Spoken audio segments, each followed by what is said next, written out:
And this is something CIA taught us too, that human beings need to feel connection. And I think it's important because what we were taught is that people need to feel connected. We were never taught that people actually need to connect. So a big part of what a case officer's job is to actually simulate the feeling of connection. And if you can control someone else's experience, if they can feel like they are connecting to you, even though you yourself are protecting yourself, separating yourself, right, not actually connecting to the other person, that feels very genuine. And that feels very authentic and intimate and powerful.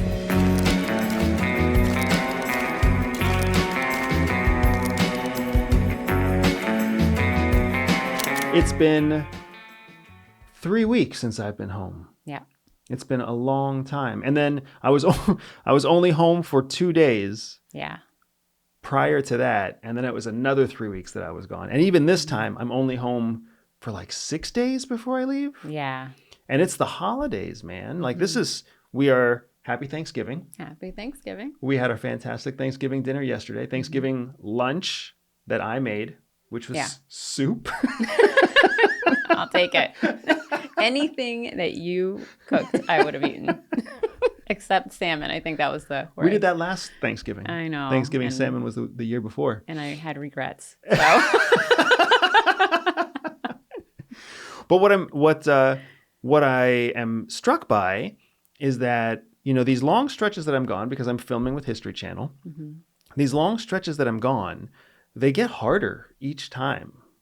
That's interesting. The first time that I filmed this time away from you guys, right, was last year. And I basically spent, what was it? I was on the road for like 26 days, home for 2 weeks, and then on the road for like 60 or 70 days after that. Yeah. So in those two stretches, they were long stretches, but like I didn't feel the compounding absence of my family. Yeah. Where what I'm feeling this time is every time I'm gone, I'm not gone long enough to cross the threshold into basically like being a bachelor again. Yeah.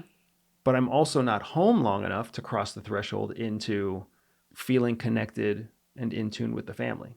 That's really interesting. So I'm always in this weird transition zone where I'm like, I miss my family and and I don't have the freedom of being single on the road. Yeah. Or I'm at home and I'm just making a mess out of everything at home, screwing up your schedule and the kids' schedule. And I don't know where stuff is in the kitchen anymore. And like, it's just, I'm always out of place.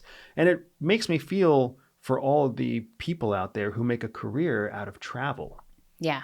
My mom spent many years traveling. She spent 12 years traveling 5 days a week when I went off to college. Yeah. And I mean, she's just one example. You got salespeople who travel, executives who travel. You got, media people who travel. Like, this is a very real thing. Yeah. That many people make a living out of being gone. Yeah. And then this time while you were gone, we have a friend whose husband's a submariner. And for all the sorry for myself that I do, she called me because one of her children was really sick and her husband was on a sub, completely out of touch. Like, she had no way to tell him that the son was sick. She had no way to communicate with him to say that she needed help or to even update. And I thought, oh my gosh, how lucky am I that even when you are in the most remote parts of, the Western United States, I can at least, usually get enough of a signal to touch base, have a sign of life, give you a little update. Yeah. Right. So for us, this time has actually been, I think, a little bit easier because I knew what to expect. Last time I was super depressed when you were gone, but this time I had a better plan in place. I was like, all right, Andy's going to be gone. I know what it looks like now. Yeah. And so I have better coping mechanisms. We had talked about already when you come home, I think, we had discussed before you left this time that when you come home, you don't change anything. So everything, we make space and time that's special to dote on you because we want to have that connection time with you for the short periods of time that you're home. But otherwise, you don't get to come home and be like, why is it this way? Oh, no. You don't get to ask any of those questions until you're fully back. It's fair. It's fair. Yeah. But and one of the reasons that it's so interesting to me is because what I'm realizing is that the feelings that I'm having on the road Mm-hmm. are not just mine. Yeah. The other folks in the crew with me, the camera operators, Mm-hmm. the sound people, the production people, everybody's feeling the difference between last season and this season. We're all feeling that absence, Yeah. that grind of like, I don't really fit here, but I also don't fit at home. Yeah. So I think what's happening is everybody's feeling a little bit lonely, Yeah. even though we're all together, right? So there's 16 people on the TV crew, 5 camera operators, 2 drone pilots, 4 or 5 production people, 1 sound person, 2 cast. I don't even know what all that adds up to yet. Yeah. But and then some other people that I'm sure I'm not counting for appropriately because they don't speak TV. I just but my point is you've got 16 people traveling and living as a pod Yeah. everywhere we go, Yeah. working 12-hour days together 6 days a week. Yeah. We should not feel lonely. Yeah. And yet I'm almost certain that we do. Do you think that it's different this time because you have shorter stints of time together, and that is it arguably better to have longer stretches? I don't know if better or worse is the word I would use. Yeah. I think what's so fascinating to me isn't that, I mean, of course, it sucks when people feel bad, and I don't like feeling lonely. Yeah. But the twisted part of my brain is like, this is such a cool social experiment. Because we're all over the place, Yeah. forced together. Yeah. We didn't choose to be together. We were brought together based on a mix of availability and cost structure and skill sets. And now all of a sudden, boom, here we are, go make a TV show. And there are people who don't get along on the set, and there are people who do get along on the set, and there's people who pretend to get along on the set. But what's fascinating is seeing how our social norms adapt or refuse to adapt when we're all put together. And then you layer onto that the fact that this is the holiday season. Yeah. And it's like Thanksgiving travel and Christmas travel, and the weather is getting horrible. Yeah. Like it's getting colder, it's getting snowier. I mean, it just becomes harder and harder to be out in the field shooting a show outdoors. And we've all been through this before because we did it for the first season. Yeah. And the first season was such a slog. Yeah. I kind of don't know what any of us, me included, I don't know what any of us were thinking when we said yes to doing this for a second season. Yeah. But the social element of it is what's so fascinating to me. How is it, a rhetorical question, but also one that I'd love for us to explore. Yeah. How do 16 people feel alone when they're all together all the time? Yeah. How can we feel so isolated when in fact we are inundated with people? Because you're not there to connect with each other. You're there to do a job, right? So it's not like you spend 12 hours sitting around the campfire learning about each other's families and history, and connecting on the things that make you, human beings. I mean, you're working the whole time. I mean, it's a grind from what it sounds like, tons of work, different hours of the day. Sometimes you guys start at 6 a.m. Sometimes you guys start at 1 and then end at 1. It must be difficult because you're constantly being pushed. It's like, it makes me think of when you have 2 working parents in the home and the kids go to school, and the grind of the week where the kids and the parents don't see each other, especially if you have parents who work different shifts. My mom used to work a night shift and my dad worked a day shift when I was growing up. And so they would, high five each other, when one came home from work and the other one left. And, that kind of grind doesn't lend itself to human connection. And so you can be living in the same house with these people and feel pretty isolated, feel pretty alone. I mean, there's nobody to talk to because everybody's busy doing something else. There isn't that downtime with the intent of just connecting. And this is something CIA taught us too, that human beings need to feel connection. And I think it's important because what we were taught is that people need to feel connected. Yeah. We were never taught that people actually need to connect. Right.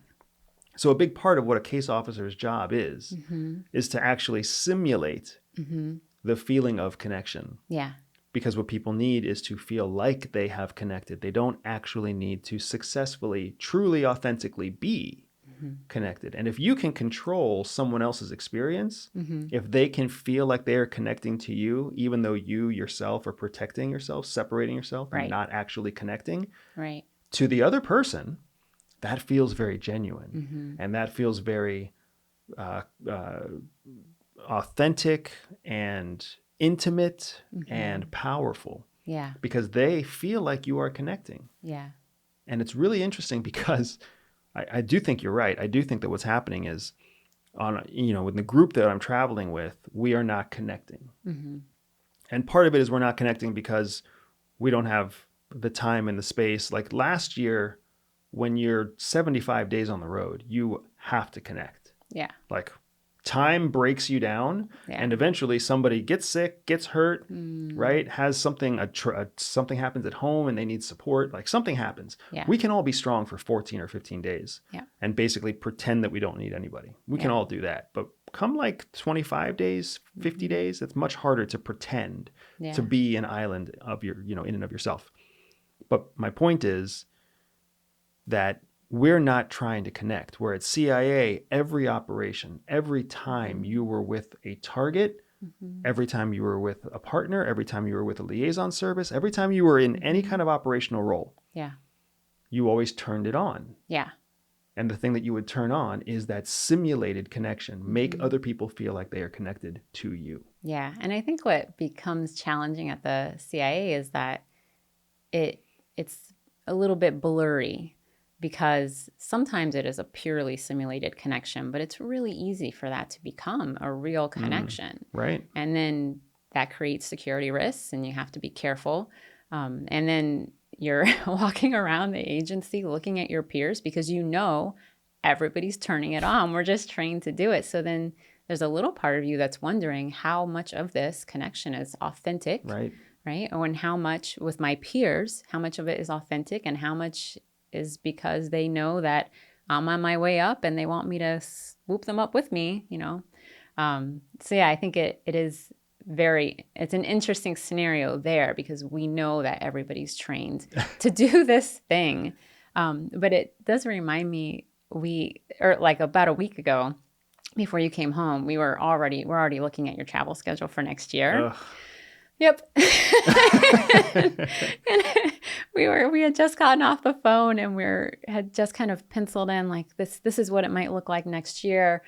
And I literally thought to myself, I was like, I'm just going to move to Japan with the kids while you're doing this thing that you might be doing. And I'm going to rent a friend. And, I grew up in Japan, so it's it's not like a completely foreign place to me. So I'm like, I'm going to learn Japanese. We're going to move there. I'm going to just start renting a friend because there's this service in Japan. Yeah. Because it's a historically kind of closed, stoic society. Yep. Where you can pay somebody to come and, it can be used for lots of things. Sometimes people, have I need you to pretend to be my boyfriend and meet my parents. I need you to be my date to a wedding. I need you to pretend to be my mom at my wedding because I'm estranged from my family. But it's also, I need you to just come hang out with me at a coffee shop so I can talk. I have somebody to talk to. That is so funny. So that's actually a phenomenon in the United States now too. That's in the US. That's in Canada, I'm pretty sure too. So it's funny because I started researching because I thought, well, for sure, they've got to have them here. And there is, I think, a website or something called Rent a Friend. And but then I started looking through all these forums, Western forums, where people were really kind of shit talking, renting a friend. And I thought, what a fascinating perspective. To look down on people, like especially in this age when we know that people are less connected. So to look down on the fact that it's okay to have a simulated connection with somebody, because really what a lot of people want is the simplicity, right? When you rent a friend, it's simple. Yeah. They come, there is no baggage, there's no judgments, there's no hurt feelings and did they like me or not? And it doesn't matter because they're serving a purpose for you. And that's what they have chosen to do, right? And the fact that you're paying them money, I don't think that lessens the experience, right? Yeah, you know what's funny is I love what you're talking about right now, because renting a friend, if they're good at what they do, Yes. it's basically the same thing as renting a case officer, Yeah. right? Like, it's somebody who's going to come over and they're going to make you feel good about you. Yes. They're going to ask you questions. They're Yep. going to talk to you. They're going to do the things that you like to do, whether it's backgammon or parcheesi or watching a movie or talking shit about a reality TV show. Yeah. Whatever it is, if you like it, they're going to do it with you because you like it. And through that process, you are getting all the needs that you need to have filled by a person who just happened to be hired for the purpose of making you feel that feeling of connection. Yeah. And what's really wild is there's a level of discretion that's built into it. Yeah. So you already know that your other friends and your mother-in-law and your kids and everybody else, they're not going to hear any gossip from this rented friend. Right. Yeah. You don't have to have a history with somebody to feel seen by them. Yeah. Right? You can feel seen by somebody you just met. And that's kind of the point. You know, and the exchange, I mean, every relationship is an exchange. Yeah. You know, most relationships that we think of, there's an exchange of, you know, I listen to you, you listen to me, I do this favor for you. Like, I have you over for Thanksgiving, you have me over for Christmas, whatever. I spend time with you, you spend time with me. Exactly. So what is the difference between the exchange being I pay you money and you come and I feel seen. I have a sounding board. You know, I can talk about my aging parents. I can talk about my, you know, I'm lonely. I can talk about, you know, I can talk about the fact that I'm lonely and I'm awkward dating, you know? I mean, you can complain about your kids. Yeah. You can complain about your spouse. Yeah. I mean, you can vent all sorts of things, and the other person's job, literally their job, is just to listen, smile, maybe offer some comforting words, maybe offer an alternate perspective. Yeah. Depending on what kind of friend you hired, I'm guessing there's probably a friend profile, so you know what kind of person you're hiring. That's so interesting. You know, when I think about what you're talking about, it does make perfect sense, because if I on the road, if I needed to connect with somebody, like I would never be able to connect with the people I work with. Because even if I was willing to be authentic and genuine and transparent with them, there's no guarantee that they're going to be the same thing with me. Right. And there's no guarantee that what I say to Bob isn't going to become gossip with Jane, you know, Bill and Buster before the end of the trip. Yeah. So all of a sudden paying someone, how much does a friend cost? I have no idea. Whatever the number. Paying someone $15 an hour, $25 an hour. Yeah, whatever it is. Yeah, like what would an expensive friend be if you knew that you could basically like confide in them and feel connection for 2 or 3 hours? And what's fascinating is this sounds horrible. When I'm with my real friends, half the time I'm like, I want to be done hanging out now. And I just kind of want you to go home because I'm done. Like, I feel what I needed to feel. I feel connected. I feel like the conversation was great. And now I want to get on to the next thing I have to do. But how do I awkwardly but friendly tell you, please go home? You really are like the master of like, hey, it's been fun, guys, but you got to go. I don't know if I'm the master of it. I just say it. Right now, I just say it. That's why I don't have many friends. It's true. Your friends have a very thick skin. Very thick skin. But I mean, there's also so many other things. Like if you're shy, you're very introverted, you feel awkward having conversations, it's a safe space for you to practice being social. If you are young and you would like to date or something, you know, it's a safe space for you to kind of go out and practice, you know, not the full dating cycle, but practice, you know, having conversations or what's it like, or, you know, there's so many things you can do and it's safe. That's what I like about it, right? There's no baggage. There's no worries there. Yeah. You know, they're there for you. Are you going to move to Japan while I'm gone? I hope not. Oh gosh, if the flight was shorter. And if you're going to rent a friend. And if our daughter ate anything other than string cheese. Oh, that's true. Yeah, she would starve to death. Well. No. She's not going to do well in Japan. I don't know how I'm going to get her to eat the food there. So So if you need to rent a friend, I understand. I would support it now that we've had this conversation. I'm kind of like, oh, it does kind of make sense. Yeah.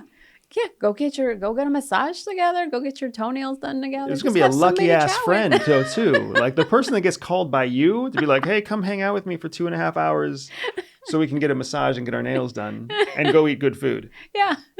Somebody to go get pho with. That's a very lucky friend. I would love to be that friend. I know. I would prefer it be you, obviously. Except I'm working. Yeah. That sucks. So then while you're not running away to Japan, not yet.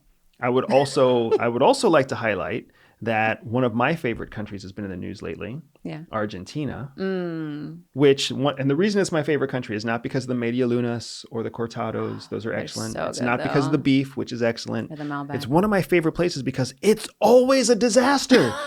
Argentina is always going through some kind of ridiculous chaos that's politically driven. Yeah. It's like on a 2 to 5 year cycle. It's just constant. And they're such close, they go back and forth between being allies with the U.S., not allies with the U.S., trading partners with the U.S., not trading partners with the U.S. And it's just it's comical. And that's a big part of why I like it, because you go there and you're kind of like, what's going to happen in Buenos Aires this week? You never really know. Yeah, I do find it. I mean, I also love Argentina. I spent the summer there and it was just magical. Although I did wish there was more variety in vegetables. I mean, like the beef and the wine was so amazing. That's your variety right there. Right. Yeah. And lots of potatoes. But I do, I loved it there. I love the people. The culture is so amazing, and it is fascinating to watch what happens over the years politically. I actually had one of my law school instructors. There was a period in the 70s when there's this giant book about it, when there was a dictator and people were just disappearing, and he was actually an American teacher there, and he was actually kidnapped and tortured during that regime. Oh my gosh. And it was so fascinating to learn that history and to meet him and talk to him. And so to watch how the country has evolved over time has been really interesting. But just like you said, they're so unlike the other Latin American countries. And, they just had their presidential election. They just elected a new president, and he's so fascinating. He's making news everywhere, which is what's so interesting. Yes. Argentina doesn't make news. Yeah. It doesn't. Not unless you're looking for them. True. But here, the new Argentine president, who honestly looks like a sitcom TV character. Do you think so? Absolutely. The disheveled hair, kind of round face, mildly portly body. Like the dude looks like a sitcom comedy plucky character. He's so different from the other Latin American presidents. Yes. So tell us how. Tell me how. So what got me was I'm like, oh, Argentina had an election, and I'm reading about the president, and the article is like, yeah, and he wants to privatize half the government agencies. And I was like, what? That is exactly the opposite of what all the other Latin American presidents do. Yes. Like Venezuela, Chavez came in, and everything became state-owned suddenly. Ecuador, Brazil, Peru, Chile, the theme of Central and South America has been for the last maybe 10 years. Oh my gosh, longer than that. Yeah, this shift, what they call I think they call it a pink wave or a pink tide. It's basically going socialist. Yeah. Right? Take everything that's privatized, make it public, massively increase the social structure, massively increase government, right, and subsidize the lives of everyday people. Yeah. And that's driven Latin America into just a dark, dark place. Yeah. And it's made all sorts of problems for them. They haven't been able to fulfill the promises that they said it was going to do. Yeah, because they're catering to the lowest common denominator, right? When you're literally like Chavez did in Venezuela, like Maduro still does in Venezuela, when you buy votes simply by giving people eggs and milk and bread, you're not on a rising trajectory as far as a country goes. But Argentina isn't doing that. Here, this new president is starkly going in the opposite direction. And what's fascinating is he's not conservative or liberal. Yeah. Right? He's essentially libertarian. Yeah. And that's one of the reasons I find it so fascinating, is because there are a lot of people in the United States who feel the same way. About libertarianism. Yes. Yes. Smaller government. Yep. And one of the interesting ideas that came out of what I was reading about what the president of Argentina wants to do is, by privatizing, by creating a smaller government, you're lowering taxes because you have a smaller government to support. And so just the entire this entire concept, I was really excited because if he can get the government to move in the direction that he wants, we get to watch this experiment. Well, the good news is, does it work? The good news is, I mean, if he has his way, he's basically firing half of the government. It's fascinating. Right? And because then, what he wants to do is take everything that's public and privatize it. To privatize what the government controls means you don't need government jobs. Right. So he's going to create, theoretically, a huge amount of demand in the workforce for openings for new jobs. Yeah. And he's going to fire half of his existing government in order to save the costs, because without public services, you don't have the right to tax the population. Right. Because you can't spend the tax base that you have because you're not actually running any services or functions. So they won't be able to tax people, which means they won't be able to pay their own people. They won't be able to pay government staff. So they'll fire staff and put new workforce into the public sector. Right. And then, or into the private sector, pardon me. And the private sector will then rise up and start creating more business efficiency, more services efficiency, more infrastructure efficiency. Yeah.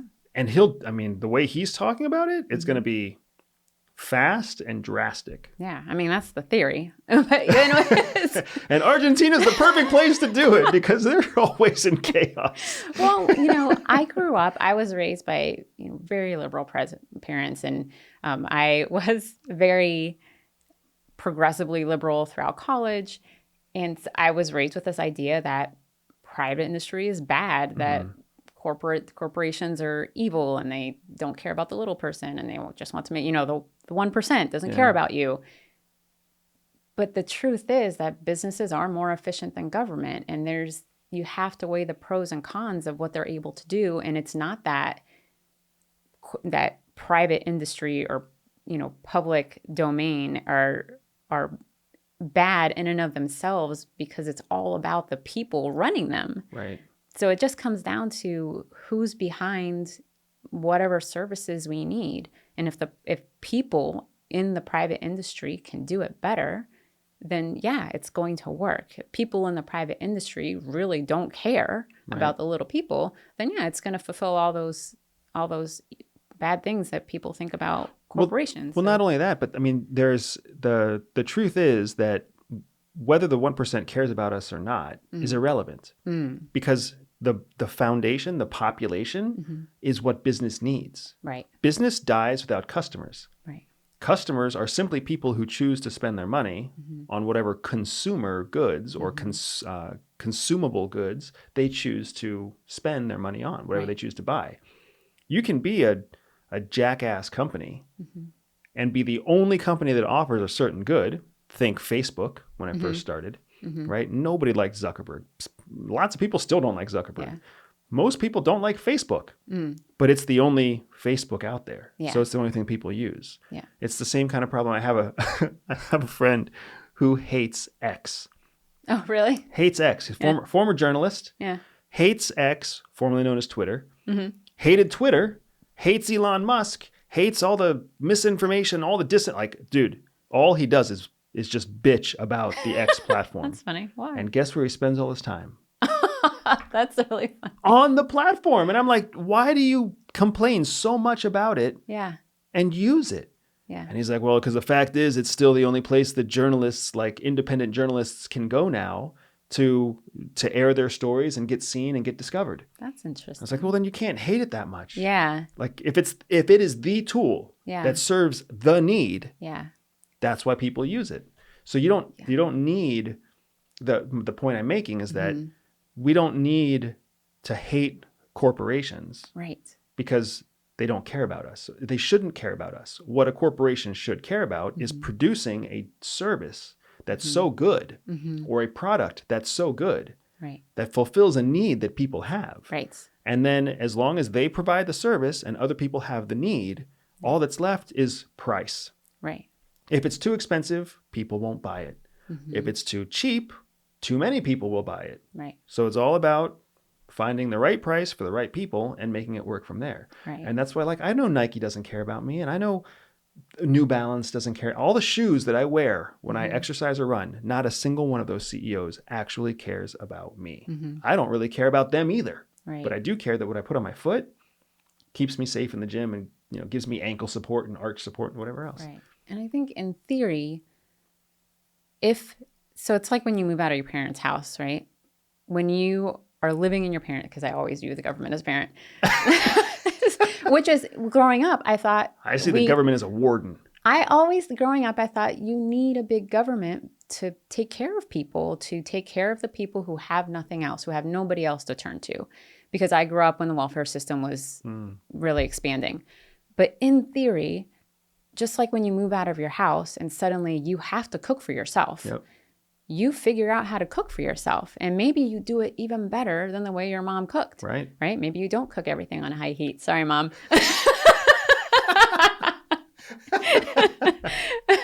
She still cooks everything on high heat. I know. Yeah. But she had a lot going on back then. So I'll give her grace for sure.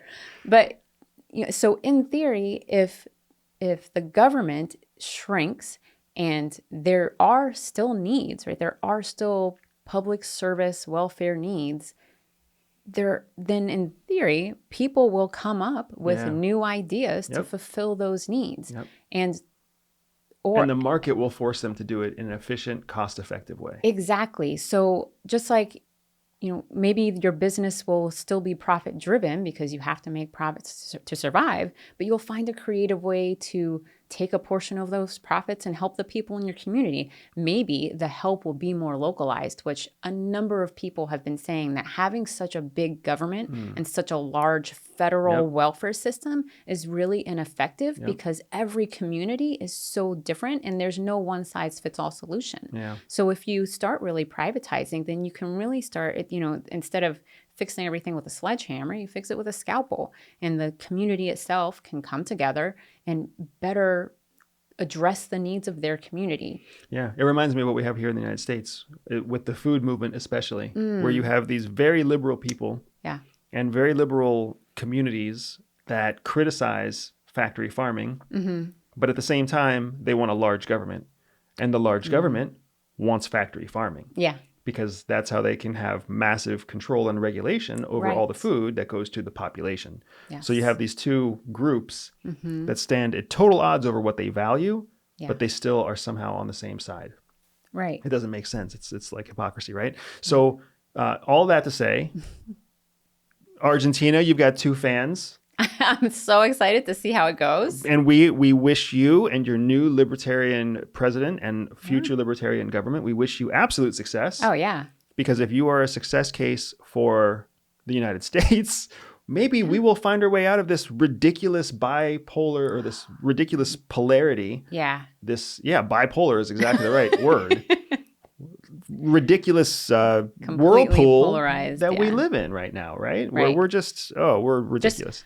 Just spinning the same ideas over and over again. Yep. What's the point? There's nothing new right now. Let's impeach another president because that's what we're talking about right now, right? It's all about doing the same thing that didn't work. Exactly. So for anybody who can be a ray of sunshine to the end of a polarized government, Argentina, we salute you.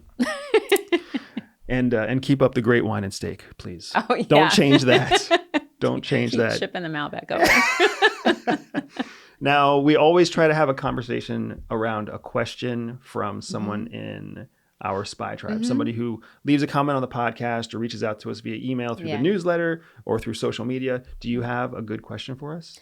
Yeah, somebody asked, and I think it's very appropriate this time of year. Somebody asked how you and I go about making decisions together, particularly when we disagree. I don't know how to answer that question publicly.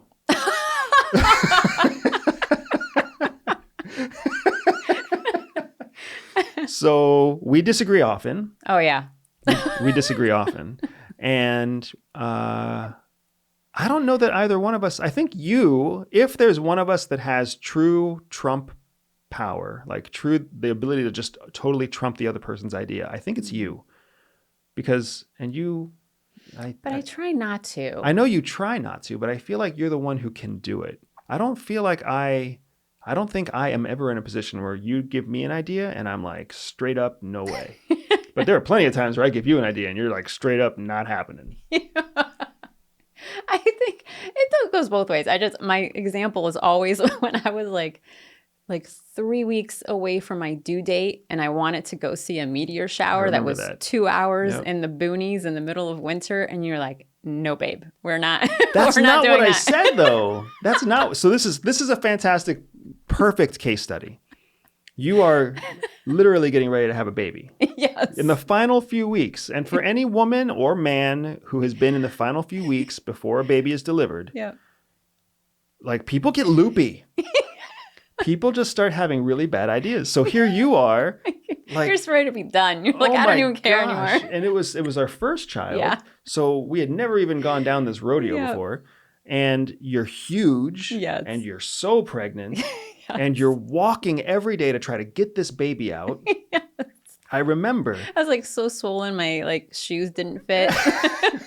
Yeah. But you were going through this phase where all you could think about was like life was ending. Like my life is going to end.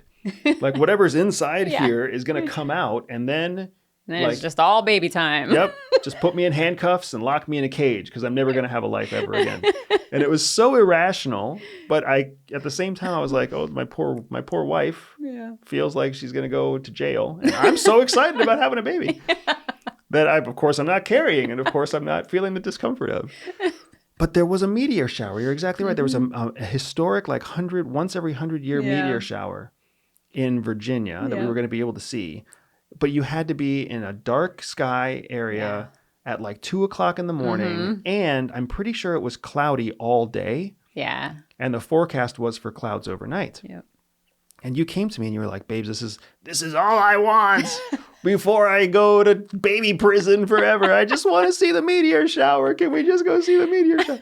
And I'm sitting here, I'm like, there is no way in hell that you are actually going to be good tomorrow if I drive your ass 2 hours into Podunk, Virginia. I wouldn't have even made it. I would have fallen at asleep 2:00 in the car. morning to look at a sky full of clouds. I was like, this is not a good idea. But I never said no. Yeah. Yeah. You have a way of not saying no, which is good. I was like, this is going to go really bad here in a second. I've been practicing not saying no or saying things in better ways. But I do think that something we do is we take our time making a decision. And I think that's really important. That's fair. Right? So one of the processes that I know we use is I make a this is funny now that I think about it. I make a pros and cons list, and then you go through and you put numbers to weight them. Do you remember? I do. When we make for really big decisions. Yep. And then because sometimes I'll feel like I'm leaning one way, but then once we've weighted all the pros and cons that I've listed out, I'll realize that really it's, the decision goes in the other direction. So I think I'm a really emotional person. And all of my initial ideas and reactions come from the emotions.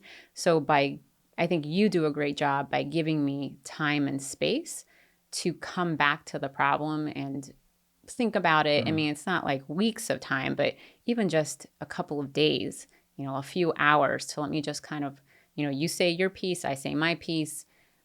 If we come back to it, if there's still no resolution, then we can do a pros and cons list. I like to write out all the ideas. I come back to it back and forth. And I think for me, that process really helps me distance myself or let my emotions calm down. So then, we were doing this yesterday, trying to plan vacations. Yeah. And I think, I had these grand ideas at the beginning of the day. And by the time we went to bed, literally as we were falling asleep, I was like, you know what, babe? Like, I realize I need to pull it back. Mm-hmm. And so let's just do that. And, and the decision was made, but it took me all day to get there.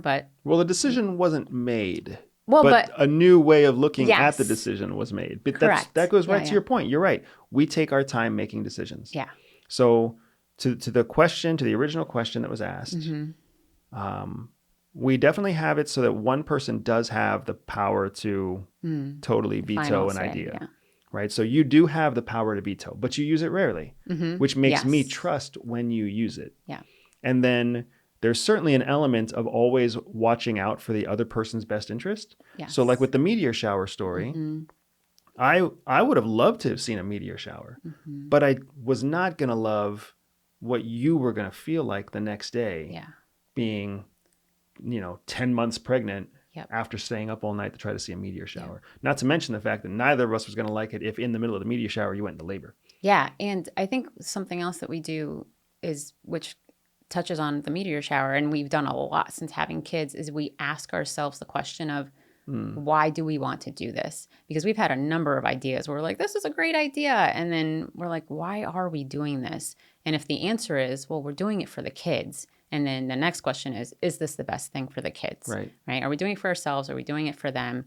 What's really... If we're doing it for ourselves, should we include them? Right. If we're doing it for them, do we both need to be there? Right. And yeah, you're right. So we're always... Asking the why question is really, really important. And always thinking through what is actually in the best interest of the person that you're thinking about when you consider the decision. Yes. So slow decision making. Yep. Asking that why question and keeping in perspective the other person's needs, true needs and desires, right? And then you're exactly right. On big decisions, having a process or having a system. And our system, like you said, our process has been to the most emotional of the two people. Assuming that one person is more emotional than the other. If you're both emotional, then both people should do it, I imagine. Yeah, I'm always the emotional one. But create a list of pros, a list of cons. It doesn't have to be long, just 10 or so on each side. If we make this decision, here's 10 good things, here's 10 bad things. If we make that decision, here's 10 good things, here's 10 bad things. And then give each one of them a score from 1 to 10. Where each item can only get one score. So that forces you essentially to prioritize what is the thing that gets the most score. Yeah. And then what oftentimes we find with you, at least, is that the things that you score the highest because you're forced to use rationality. Yeah. Right? You're forced to use logic and reasoning whenever you score them. Oftentimes what happens is the things that you were the most emotional about are not the highest scoring items. Correct. And it's been really interesting because then you have your own. It's really nice for me because I don't have to be in the middle of being the one that tells you you're no and you're wrong and you're not thinking about it. That does not work. Not for my best interest. Nope. But there we go. That's great question and great conversation. That's exactly. I feel like we do have a pretty good way of solving big questions. It's been working out. And just so everybody knows, it is not. It's not pretty. No. There's still... Our marriage is not pretty. No. It works pretty well. It's not all like smiles and apple pie. But it's not pretty. But right before we started recording this, we were in one of those moments where we were like, oh, come on. I'm taking my deep breaths. I'm like, I have to look like I like Andy. You don't ever have to look like you like me. Because it's so real that you do. It's true. I'm very lucky that way. But in all seriousness, I mean, marriage is work. And I was talking to somebody on the crew who actually recently went through a divorce. And he was verbalizing how disappointed he was that his mom and dad, who had a great marriage, never once told him or his sisters or his brothers how hard marriage is. Oh, yeah. I felt the same way after we got married, where I was like, nobody told me this was hard. The movies make it look like marriage is like the ultimate goal. Yeah, right? You find somebody, you fall in love, you're romantic to each other, you're kind to each other at the end. Yeah. Marriage is hard. Yeah. And it's not just hard work. It's hard because people change. Yes. You are not the person you were when I met you in 2007. I am not the person I was when you met me then. Right. Like, we are not who we were when we got married in 2010. We are not who we were when our first child was born in 2013. Right. We are not the same people. And we're constantly growing, changing, shifting. We have different interests, and yet we're forced by our own volition to do this thing together. Yeah. So there's moments forever, which you laugh at. I think it's comforting, but I remember the moment that forever dawned on you and you were terrified. The night we got married, I was like, oh my God, this is forever.